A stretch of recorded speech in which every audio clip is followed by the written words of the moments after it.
नमस्कार दोस्तों, मैं अंकुर उपाध्याय स्वागत करता हूं आप सभी का आपके अपने YouTube channel share market analysis में।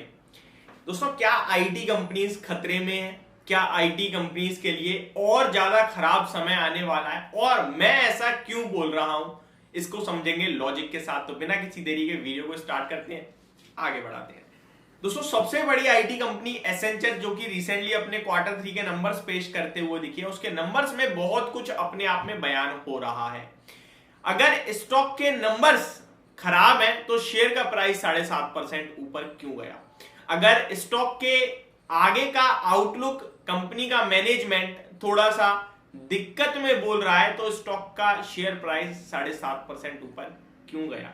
अगर कंपनी 19,000 एम्प्लॉइज का कहीं ना कहीं जॉब्स कट करने वाली है, फिर शेयर का प्राइस ऊपर क्यों जा रहा है ना? कमाल की बात। तो चलिए स्टार्ट करते हैं बिना किसी देरी के, समझते हैं ये पूरा लॉजिक है क्या।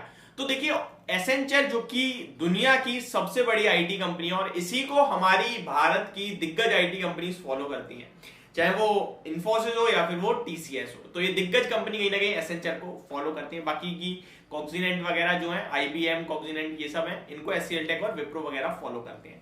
अब एसेंचर ने अपने रिजल्ट्स पेश करे। रिजल्ट्स नो डाउट अच्छे थे, बट अनुमान के हिसाब से हल्का सा रेवेन्यू कम आया।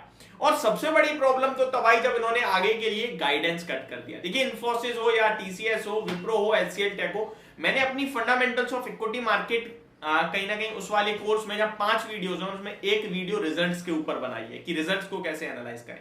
उसमें मैंने आपके साथ शेयर करा कि आईटी स्टॉक्स के रिजल्ट्स में आपको 2-3 चीजें इंपॉर्टेंट है जो देखनी होती है। पहला, कंपनी की ऑर्डर बुक, और दूसरा कंपनी की गाइडेंस, तो बहुत इंपॉर्टेंट है क्योंकि इनके एसेट्स वगैरह तो आप देखोगे नहीं कि कितना क्षमता विस्तार हो रहा है, कैपेसिटी कितनी, ऐसा तो कोई मतलब नहीं। ठीक है, ऑर्डर, डील विनिंग और आगे का आउटलुक। अब एसेंचर ने इन दो में से एक चीज जो होती है आउटलुक, उसको डाउनग्रेड कर दिया है, उसको घटा दिया है। अर्निंग पर शेयर जो पहले $8 से लेकर $11 पर शेयर का अर्निंग पर शेयर की उम्मीद थी, उसको घटाकर $8 से $10 पर शेयर की अर्निंग पर शेयर की उम्मीद गाइडेंस दी है इन्होंने, यानी गाइडेंस में कटौती करी है। फिर भी शेयर का प्राइस आपको रिजल्ट्स के बाद 7-7.5% ऊपर दिखा। अब इसके पीछे एक लॉजिकल चीज जो देखने को मिली वो थी एक ऐसी न्यूज जो कि नेगेटिव प्लस पॉजिटिव दोनों है। आप कहोगे भाई ये कैसे हो सकता है, एक खबर और नेगेटिव पॉजिटिव दोनों ही? तो देखिए, समझने वालों का समझने का फेर रह गया यहाँ पे। एसेंचर ने अनाउंस करा कि हम 19,000 एम्प्लॉइज का जॉब कट करेंगे। अब इसी खबर को लोगों ने पॉजिटिवली ले लिया। नॉर्मली इस तरीके की खबर ये इंडिकेट करती है कि कंपनी में काम नहीं है, कंपनी में वर्क नहीं है, तो कंपनी अपने एम्प्लॉइज को बाहर का रास्ता दिखा रही है और आगे के लिए आउटलुक ठीक नहीं है। Simple, negative. लेकिन इसी चीज को लोगों ने पॉजिटिवली लिया। उन्होंने कहा 19,000 लोग बाहर जा रहे हैं, कंपनी सैलरी कम बांटेगी और एक्सपेंसेस होंगे कम, और इसी के साथ कंपनी का प्रॉफिट बढ़ जाएगा और मार्जिन्स में अच्छा खासा इजाफा होगा। वाह भाई, ये सीन कहीं ना कहीं लोगों ने सोचा समझा और शेयर का प्राइस 7% ऊपर। बट नो डाउट जो चीज यहां सोची वो भी पॉजिटिव है कि लोग, आईटी कंपनी है, पूरा का पूरा मॉडल आईटी है, बैठ के कंप्यूटर पे काम करना है। ठीक है, तो वर्क स्पेस, वर्कलोड कम, एम्प्लॉइज बाहर, सैलरी कम जाएगी, प्रॉफिट बनेगा और एक्सपेंसेस कम होने के कारण मार्जिन्स में बढ़िया उछाल आएगा। ठीक है, तो क्या ये अच्छा है या फिर ये खराब है? डेफिनेटली ये शॉर्ट टर्म में आपको अच्छा दिख रहा है, बट ये खराब है क्योंकि आपके पास एम्प्लॉइज बाहर जा रहे हैं। दैट मीन्स आपके पास काम कम है। अगर काम ज्यादा होगा तो मान के चलो आप हर इंसान को 10 रुपए दे रहे हो, एक इंसान को छोटे लेवल पे समझे, और उससे आप 15 रुपए का काम ले रहे हो, तो आपको क्या हो रहा है? 5 रुपए का प्रॉफिट।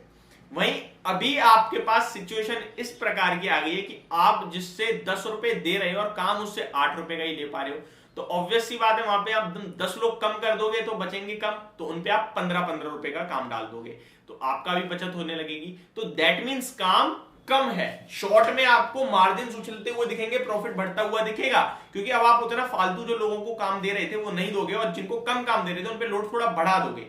बट आगे के पॉइंट ऑफ व्यू से देखा जाए, आपके पास काम कम है तो ओवरऑल रेवेन्यू तो कम हो रहा है आपका। तो ये एक चिंता का विषय है मेरे हिसाब से, और ये दर्शाता है आईटी स्पेस में रिसेशन। अब ऐसे में क्या करें क्या ना करें? तो देखिए, दिग्गज है, इन्हें छोड़ने का तो कोई फायदा है नहीं और छोड़ने का मतलब बनता नहीं है, और ऑलरेडी काफी करेक्शन में है। और एक शेयर का प्राइस तभी घटता है जब सब कुछ खराब हो। सब कुछ अच्छा होगा तो इन्फोसिस थोड़ी 1400 पे मिलेगा, फिर तो हो जाएगा 1800 रुपए का। सब कुछ अच्छा होने के बाद क्यों अंडर वैल्यू मिलेगा। और अगर मैं पर्टिकुलरली इन्फोसिस की बात करूं तो इन्फोसिस का इस समय करंट पी 24 का, अर्निंग पर शेयर 56 का है टीटीएम बेसिस पे। हिस्ट्री दर्शाती है कि अर्निंग पर शेयर जो है उसके सामने earning price to earning company का 50% डिस्काउंट पे रहता है नॉर्मली, और अगर वैल्यूएशन अच्छे मिले तो और अच्छा ट्रेड करता है। दैट मींस अभी के हिसाब से स्टॉक का प्राइस टू अर्निंग 28 का होना चाहिए था, यानी कि आपके लिए जो स्टॉक का प्राइस होना चाहिए था वो 56 इंटू, मैं एग्जैक्टली बताऊं तो 56 इंटू 28 करेंगे आप, 56 इंटू 28 तो स्टॉक का प्राइस 1568 यानी 1570 रुपए का नॉर्मल प्राइस है। और वहीं मैं अगर इसको 30 के मल्टीपल्स दे दूंगा करंट अर्निंग पर शेयर से तो 1700 रुपए का प्राइस बन के आ जाएगा मेरे सामने क्लियरली। तो ये मेरे हिसाब से अपॉर्चुनिटी है, आगे रिसेशन आएगा तो स्टैगर्ड वे में लेना है, एक बार में नहीं लेना है। तो यदि मेरी वीडियो होप आपको समझ और पसंद दोनों आई होगी। Thank you so much for watching this video. Have a great day guys.